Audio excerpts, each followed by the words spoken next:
morning, everyone. Welcome to the Vegas Chamber Retirement Plan Mandate webinar series. My name is Javier Esqueda, and I'm the Assistant Events Manager at the Vegas Chamber. Today's discussion will provide key insight into Nevada's new retirement savings mandate and what employers need to know. Attendees will also have the opportunity to participate in a live Q&A with expert panelists. We are honored to welcome a distinguished group of speakers to lead today's discussion. To begin, please welcome Vegas Chamber President and CEO, Mary Beth Sewald, for opening remarks. Thank you, Javier, and good morning, everybody. Happy May 22nd already. Do we believe this year is already, May is already almost over? We're about halfway through the year, crazy times.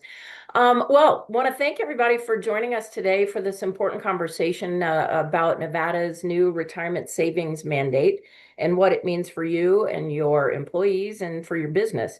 So this webinar is part of a chamber series that we created to help everybody understand this new state requirement so that you can make the best decisions for your business and for your employees. So I'm going to introduce our distinguished guests in just a moment, but first I want to make sure you are marking your calendars for two powerful policy events coming up in June that you won't want to miss.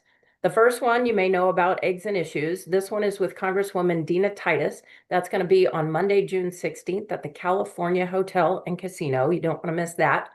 Our end of session legislative breakfast. That is coming up. Yay, session is almost over. I didn't say that out loud. That's on Wednesday, June 18th, also at the California Hotel and Casino. This breakfast, you guys, is a really great opportunity for you to get a comprehensive update on the 2025 legislative session. You'll get to hear from chamber leaders, our government affairs team, about some of the bills that passed and what they mean for Nevada's employers. Started without any further ado.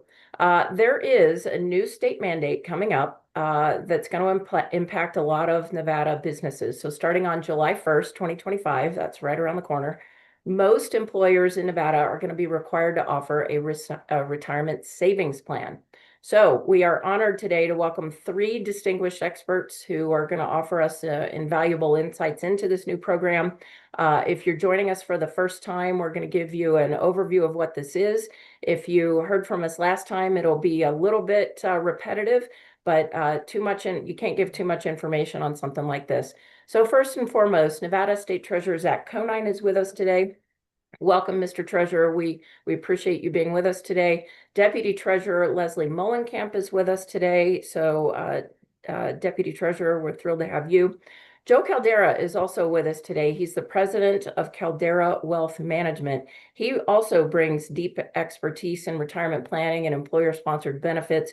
Joe also joins me, serves with me on the board as a board member of the Nevada Employee Savings Trust.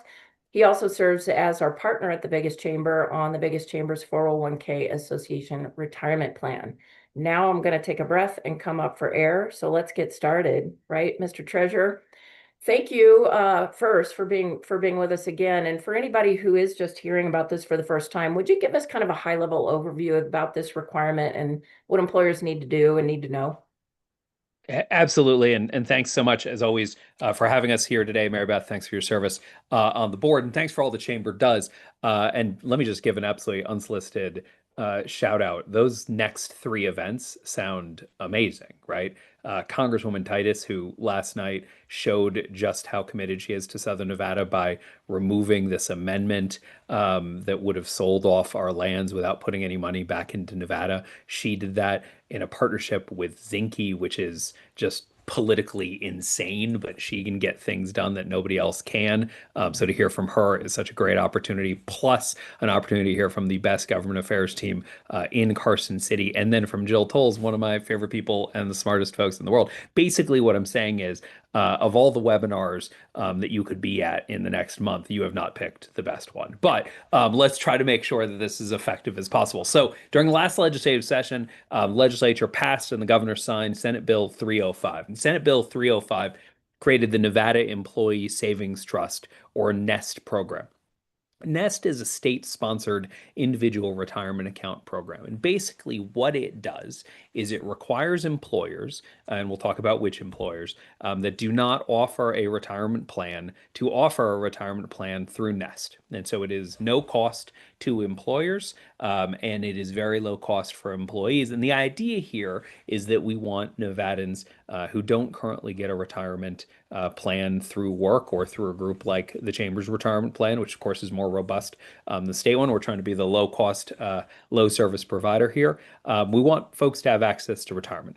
We believe that around 14,000 Nevada businesses that have more than 5 employees do not offer a plan like this, which is more than 500,000 Nevadans.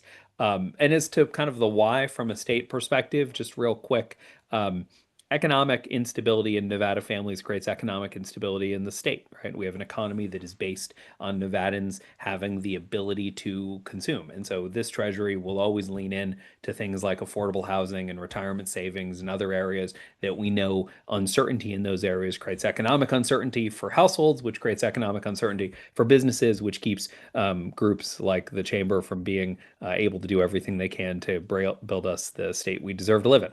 All right. Here's who this covers.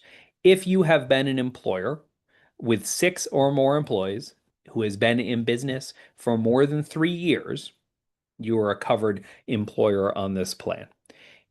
Employees need to have been employees. They need to be at least 18, first off. They have to be employed for more than 120 days or 4 months.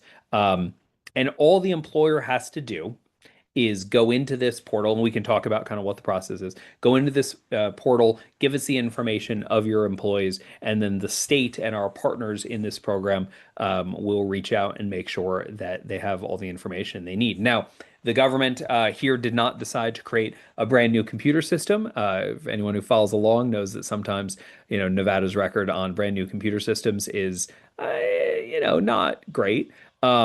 And so what we did here was we partnered with Colorado's plan, which has a number of other states involved, and they work with a company that's very, very good at this called Vestwell. And so we are not the guinea pigs here. We are the fifth or source state to work on, which gives us both economies of scale from an asset perspective and gives us the ability to use a system that's already been tested. So that's a real quick overview. This program will kick off in the middle of June for employers. You'll get a communication from us if you are a covered employer. If you're not a covered employer, if you already offer a plan, or if you don't have as many employees as you need to be required to use this program, you're still going to be able to use it. If you're self-employed and you want to create a program like this for yourself, right, just kind of a really low cost way to get into a retirement account, you can do that too. So this is available for everybody, but it's required for the businesses that we talked about. We'll start communicating in the middle of June. The program goes live for employee contributions starting on July 1, and then we'll keep working from there until everybody's all signed up. Excellent. Thank you for that great overview. And I know you kind of touched on this, but could you repeat it and just kind of talk to us about if I'm an employer, I heard what you said about the 6 or more, and all of that, but the state is going to send, correspondence communications. So that's how employers will know if they've been identified or they can proactively check. That's right.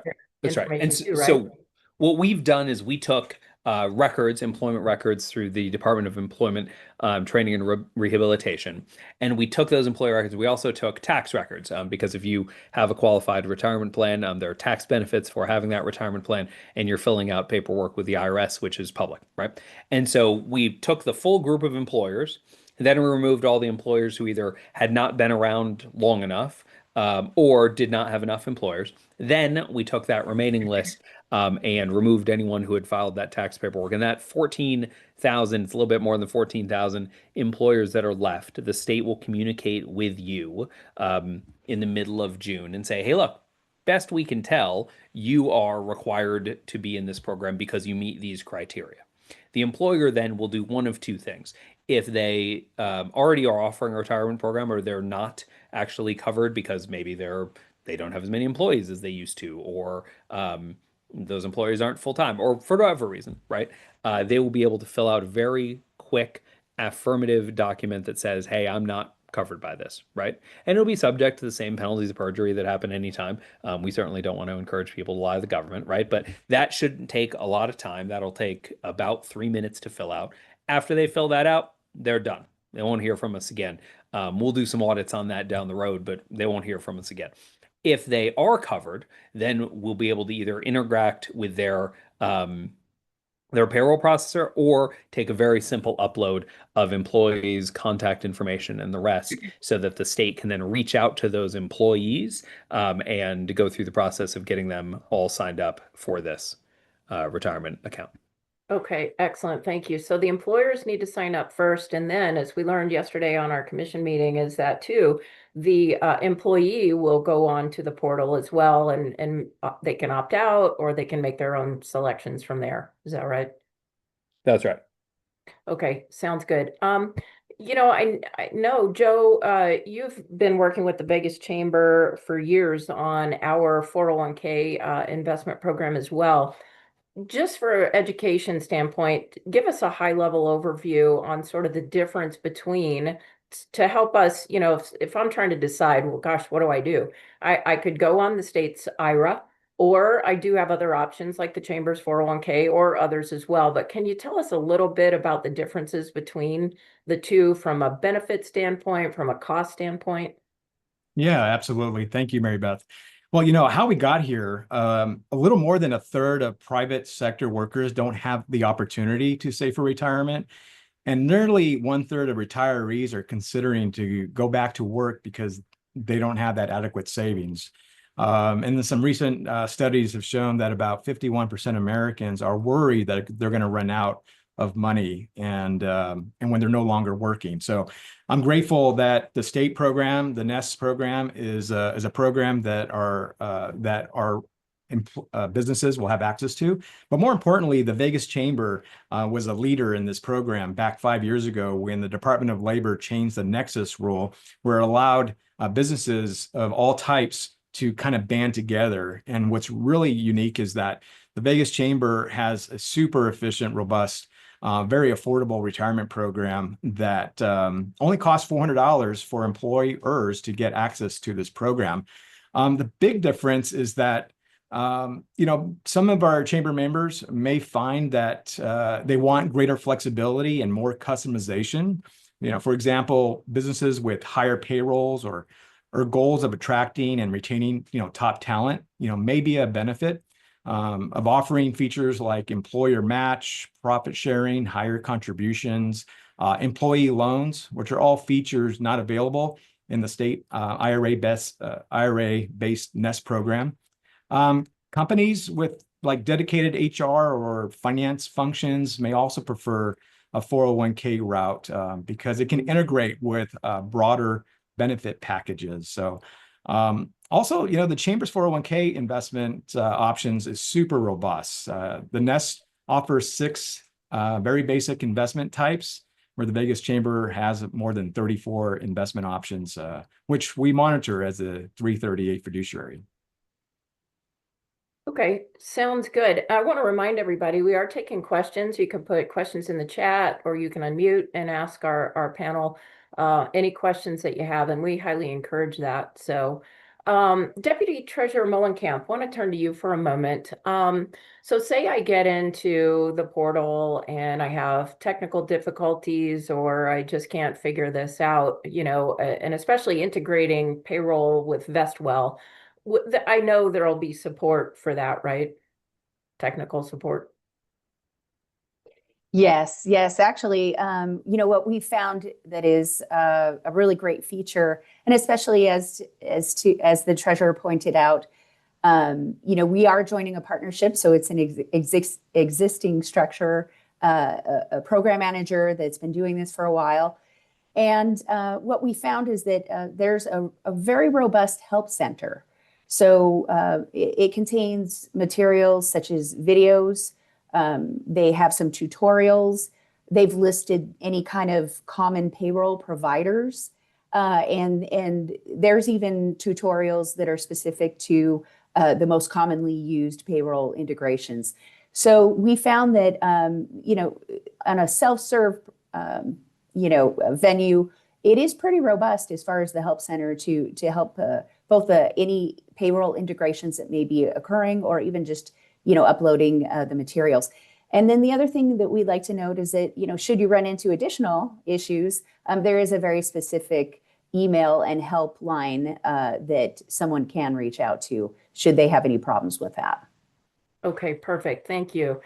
We do have a question in the chat. Did I understand correctly? Are employers that are under 3 years in business exempt from the mandate? Mr. Treasurer? Yes. So you will be exempt from the mandate until you've been in existence for 3 years, after which we will communicate. I wouldn't expect that the moment you hit your 3-year anniversary, I'm showing up at your door with paperwork, but sometime in that year following, we'll reach out to new businesses. And I think just so, right, we're all on the same page. The goal here is to make sure that everybody has a program like that. If you have employees who hear about this on the news, or want to take part in it, and you want to offer it to them because a lot of your competitors are going to be offering programs like this, or programs like the Chambers program, right? Because we have a relatively competitive hiring environment, maybe a little bit lighter than it was a couple of months ago, but still pretty competitive, right? You can sign up for this whenever. You could sign up for this if you are 5 months old.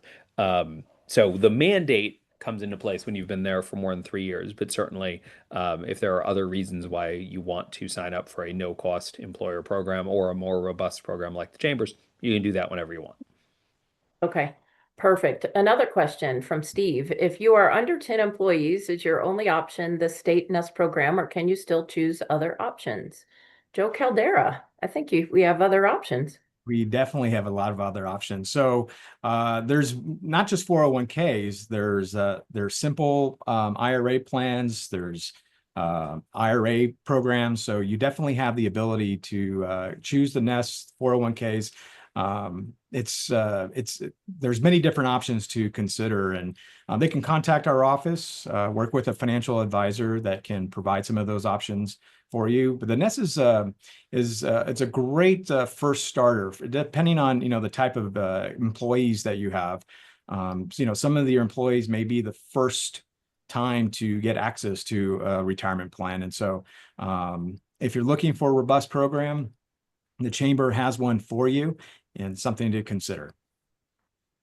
Yeah, definitely. There are options. Hopefully that answered Steve's questions. And then in addition to that, Joe, are there sort of specific industries or employee sizes maybe that should strongly consider customizing a plan with, features like employer match and profit sharing and stuff like that?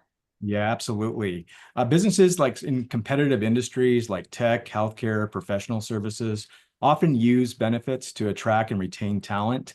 Companies, between 10 to 100 employees often find customable plans valuable, as they're big enough to leverage the tax advantages and employee engagement, but small enough for employer contributions to make a meaningful impact without overwhelming cost. Yeah, there are a lot of reasons why for both employers and employees that they want to engage in something like this, the pre-tax dollars and so forth. And I know that it's a competitive, we kind of alluded to this, it's a competitive environment. And so for employers to be able to provide benefits, right, that gives them the opportunity to attract a better talent pool, because most employees really want those benefits. It's kind of the hidden paycheck. It's not just your salary. But then we still do have folks, especially younger kids, who feel like they're kind of bulletproof, that don't really understand the benefits of or why it's important to save for the future. So how can Joe or anyone who wants to chime in here, what can employers do to encourage their employees to opt in and stay consistent with those contributions, especially if they're younger and retirement feels like, a distant thing way down the road? Yeah, I think younger employees often, respond to relatable near-term benefits. It's just how it is. Yeah. And I believe it's important to emphasize, the concepts of like compounding interest and financial independence, and even use apps or visuals, to help. They can make savings feel more tangible. Automatic enrollment and escalation features like we have in the 401k and in the Nest program also help, set good habits from day one. And I also think like peer stories, and simple financial literacy moments like lunch and learns can kind of normalize the participation experience. And coincidentally, we have a lunch and learn coming up. Sorry, Mr. Treasurer, go ahead. No, I was just going to agree with Joe and also say, I think that's an important part about the Nest program, right? It is an opt-out program. So once your employees are registered, the system will give them a period of time to opt out. And they can opt out whenever, they can change the amount of contribution whenever, et cetera. I know when I was 22 and started saving at what was then an MGM Mirage 401k, the fact that it existed and money just was never in my paycheck made it a lot easier to put that money away as opposed to spending it in the bustling metropolis that is Laughlin. There's a question from Ben in the chat. Where can I find information about state provided plan, cost, fees, etc.? Yes. So when the website launches in the middle of June, that will have all of that information on it. Some of that, as the board will tell you, we're still working through final plan documents and the rest. So we want to make sure those are all board approved and aren't going to change anymore before people start making plans around them. But all that information will be coming very, very soon. The gist from an investment option perspective is it's relatively minimal, right? There's a more aggressive, a less aggressive. There's some age-based sort of I plan to retire at 65 type plans, and there's some capital preservation plans. The idea here is for it to be an entry-level program, right? This is not if you've got employees who want to figure out what the next meme coin is and put it in a retirement account, one, please come talk to me. But two, this isn't the thing for them, right? There are programs that let them do that and invest in individual stocks and the rest. What this is a very sort of easy barrier to entry, low system to help people get started in retirement. And so just to further sort of answer the question, do we actually have that website address yet? Or do we need to wait until it's all final to even give out the website address? Either answer is okay. I think I was just going to say, I'll probably chime in here. Yeah, we do expect the actual, and again, we have two different presents, out there right now.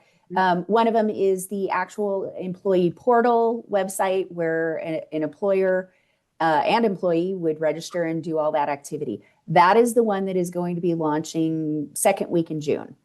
But in the meantime, we do have on the state treasurer's website, which is nevadatreasurer.gov and /nest. That is the main area where we have information about the program, some of the details behind FAQs and fact sheets.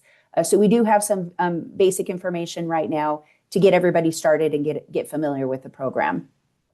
Excellent. Thank you so much. I'm sure that will be very helpful, even if there's just a little bit of information.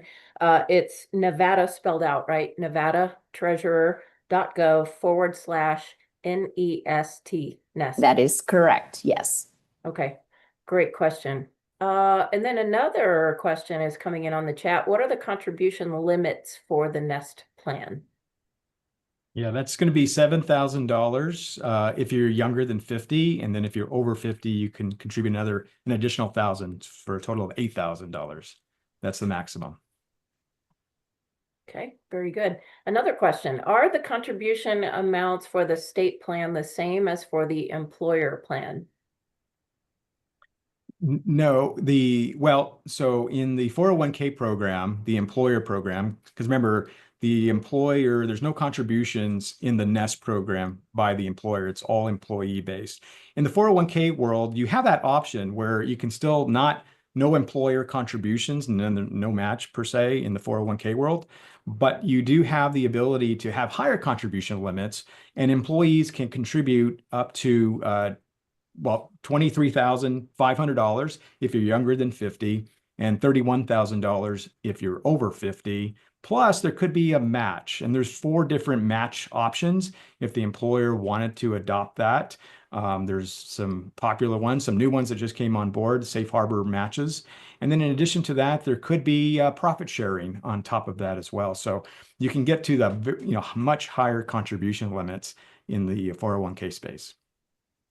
All right, very good. And thank you, Mr. Treasurer. We did put that link in the chat.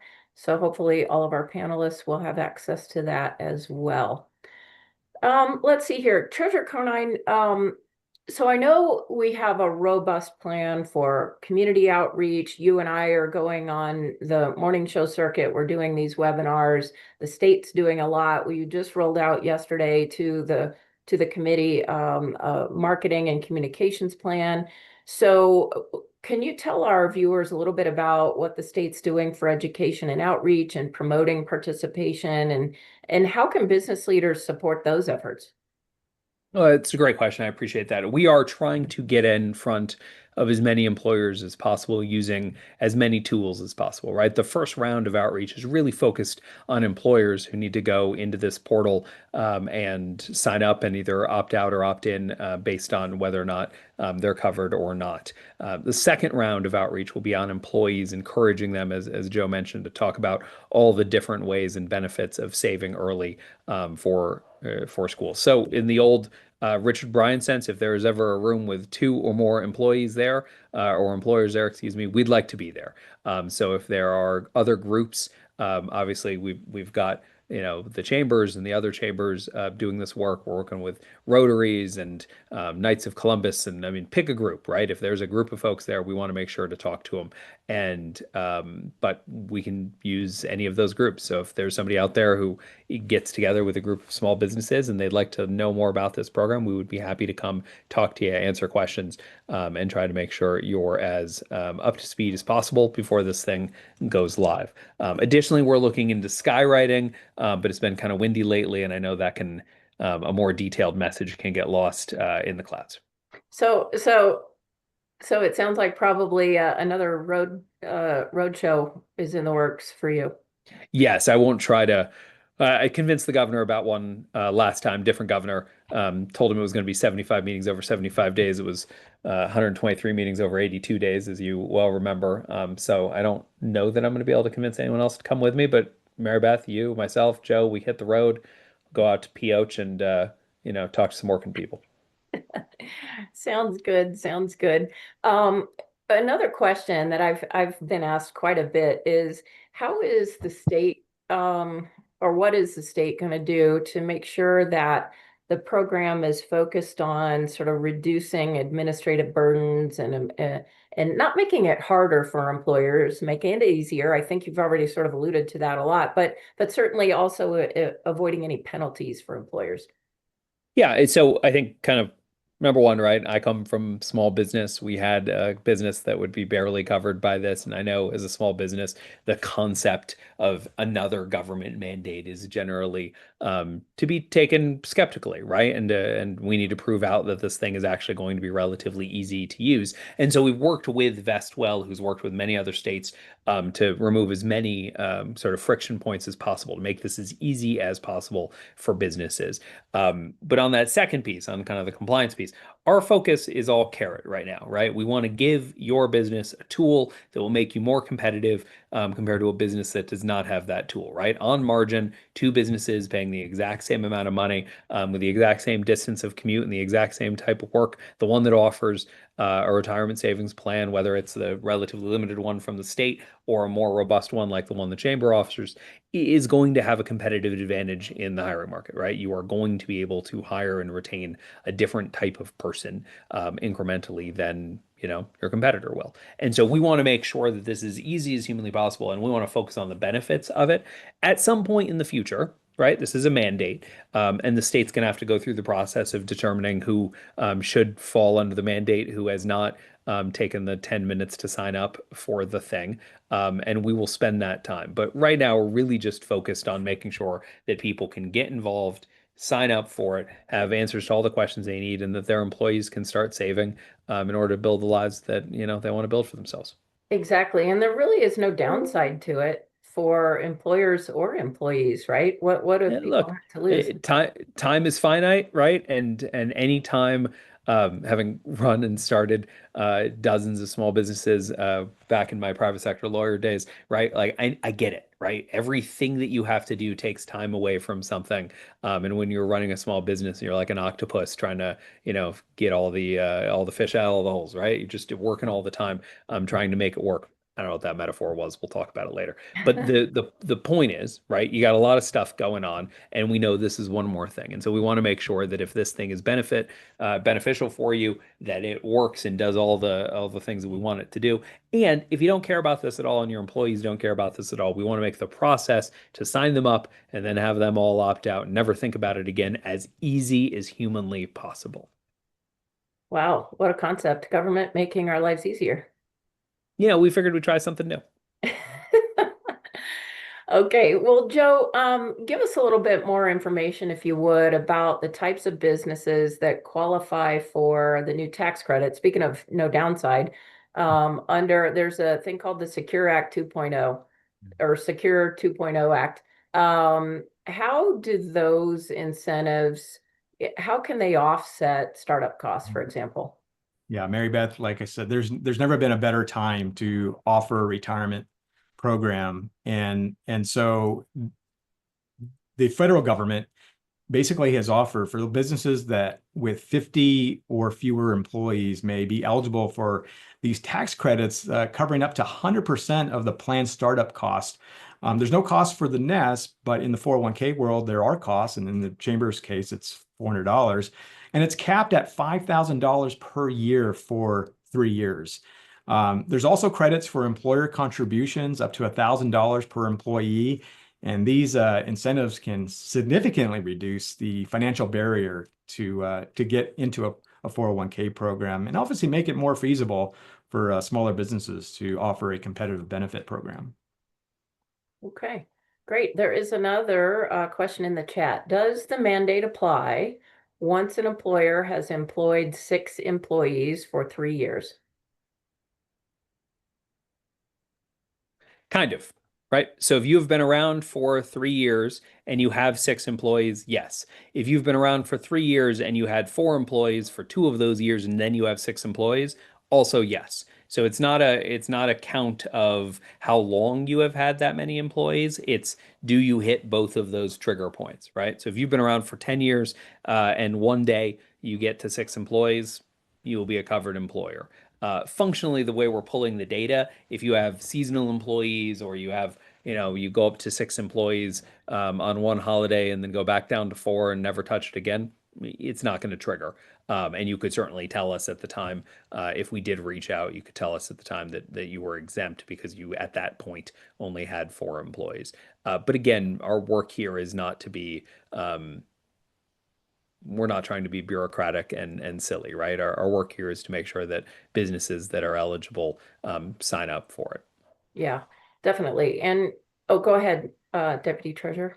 Yes, and to add to what the treasurer said, one of the great benefits about the way this is structured is that, we don't prohibit any employers from signing up early. So if you have fluctuating employee counts, right, and go ahead and sign up. It is possible for you to reach out to the program very directly, and they will work through giving an access code so that you can sign up even before you've hit those thresholds.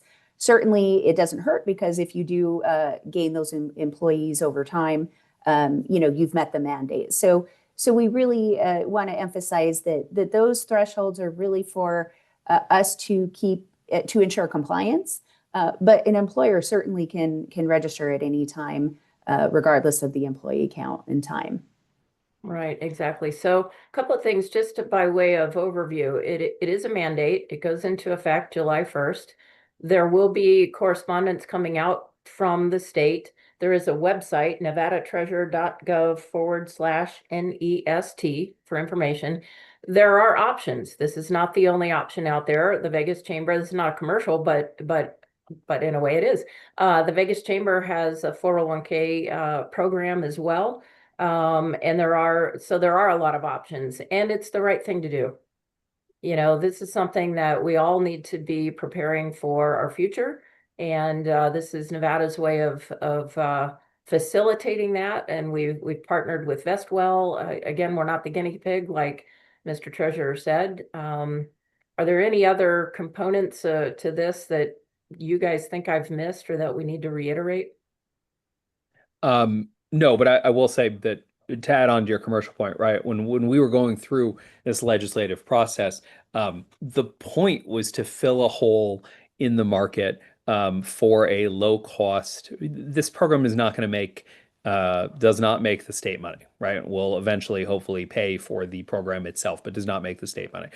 Private industry, people who do the work that Joe do, this is not a segment of the market that you see a lot of competition in because it's not right, like it's not profitable, and it's not something that all businesses can afford, right? We wanted to kind of fill the gap in the space that wasn't being filled by the private sector, which is a good thing for government to do, as opposed to competing with the private sector, which is a bad thing for government to do. There's a question in the chat. Are rollover rules the same as for a 401k when an employee changes jobs? So I'll let Joe take the rollover rules because I'm an attorney, but I am not that type. But on the when an employer changes jobs, the interesting thing about these is that they are employee based, not employer based. So that IRA lives with the employee. So, for instance, if you have an employee who works at 3 other jobs, they're actually going to get enrolled in the program 3 times, and the system will then combine their accounts so that they have one. So if they're working with you 2 days a week and somebody else 4 days a week and somebody else 6 days a week, the system will actually put all those together, and they'll be able to take contributions from all or some of different paychecks, right? And the system will blend those all together. They will then keep that account. So if they move from you as their employer to someone else as their employer, they will still have the same IRA. They're not going to need to roll it over. It already exists. All that will need to happen is that new employer will connect their pay system with that employee through Vestwell, right? And say like, okay, now Bob Smith is with us, or Bob Smith is now also with us, so that they'll be able to, the employee will be able to, through the portal, make deductions in. So we wanted to make sure it was one of the things that happens, and Joe could probably talk about this more expediently, but we have a lot of stranded 401ks and retirement programs in the United States, right? Where people have a 401k, then they leave the job, they don't roll it over in a timely fashion, and it just sort of exists like a zombie account out there, invested in whatever it was invested in at the time, sometimes to people's benefits, sometimes to their detriments, right? And so our goal here is to not have a bunch of stranded accounts with, probably not thousands, right? But hundreds of dollars in them. Yeah, great job, Zach. This is an account. Retirement is going to follow you like a tail. It's going to go everywhere you go, whether it's a 401k or the Nest IRA based program. So I'm grateful for Vestwell and how they structured the program so that it's number one, user friendly, and employees can have an app and access to see all of their account in one place. Okay, great question. I know at the chamber we do this. We have conversations with our team. Start the conversation about financial literacy and get educated. Joe, or does either you, Joe Caldera, or does the state kind of go into employees? I know, Zach, you kind of alluded to this a minute ago, but you'll go into the company and actually have these conversations and educate teams on what this is all about, what to do and what not to do. Well, so in terms of financial literacy, the Nest program doesn't have per se, resources. They do at maybe Vestwell where, you can call them up. There's a 1-800 number you can contact and they can help in a limited scope. But to really embrace an employer's financial literacy program or have that conversation, with their team, you start simple. You kind of share, short, engage, resources like videos and invite guests, speakers from your retirement plan provider. We go out and we do enrollment meetings and we provide not only education, but provide them with the tools and financial literacy tools that can help improve their financial goals. So it encourages the open, conversation about budgeting and saving during team meetings can be very helpful. Consider maybe assigning a benefit champion on your team to coordinate occasional resources for Q&A sessions. But it doesn't have to be, formal. It's just basically providing, resources to employees to at least start that engagement. And this is a great way for employers to consider not only Nest, but the biggest chamber to then, help tap into some of these things like the rule of 72. If you don't know the rule of 72, you got to give us a call. Anything to add to that, Mr. Treasurer or Deputy Treasurer? No, I think he hit it out of the park as always. Yeah, for sure. Well, thank you guys so much for your time. Do you have any sort of final thoughts before we sign off for this webinar? I mean, it's so important. We really appreciate your dedication to supporting Nevada's business community. All of you, all three of you are always just so supportive, and we appreciate, everything you do in service to our state. It is an absolute pleasure to be here. It's always great to work with the chamber and trying to make the state a better place. And I'll just say to any of the businesses and business owners listening, like, we are of you.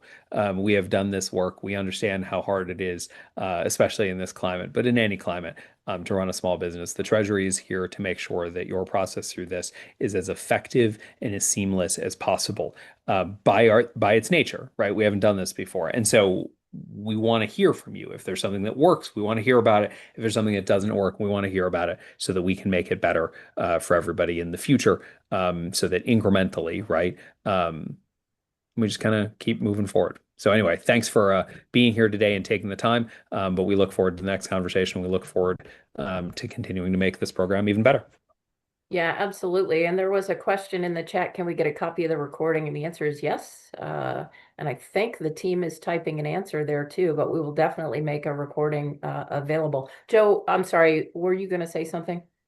Well, I just wanted a few things. Number one, there's a rumor out there that this program is going to be rolled out in phases. And I just want to make sure that our folks know that it's not going to be rolled out in phases. Everyone, all employers who don't offer a retirement program is eligible come July. The other thing I think is important is that, businesses, this is not what they do. They didn't start their business to now have to, add this other thing to their plate. And they definitely need an advocate, someone that can help, take off some of that responsibility from them. And we certainly want to play that role to help them, number one, get information that they need to help make an informed decision. They can reach us at 616-2000, 702-616-2000, or through the Vegas Chamber's website. And we want to just basically engage and help them with next steps so that we can kind of help, what makes sense for their employees and get access to what's important to them. All right, excellent. Well, I think that concludes our questions in the chat. I just want to thank you guys again, Treasurer Conine, Deputy Treasurer Mohlenkamp, Joe Caldera. You guys have all just been extraordinary partners. Your expertise is invaluable in helping us all understand the mandate and what we all can look forward to. So thank you to our attendees as well for joining us today, and we look forward to seeing you at our upcoming events. Thank you so much, everybody. We'll see you soon. Thank you. Have a great day, everybody. Thank you. Bye-bye. Thank you for attending today's Vegas Chamber webinar. Stay engaged, stay informed, and we hope to see you at the next Vegas Chamber event.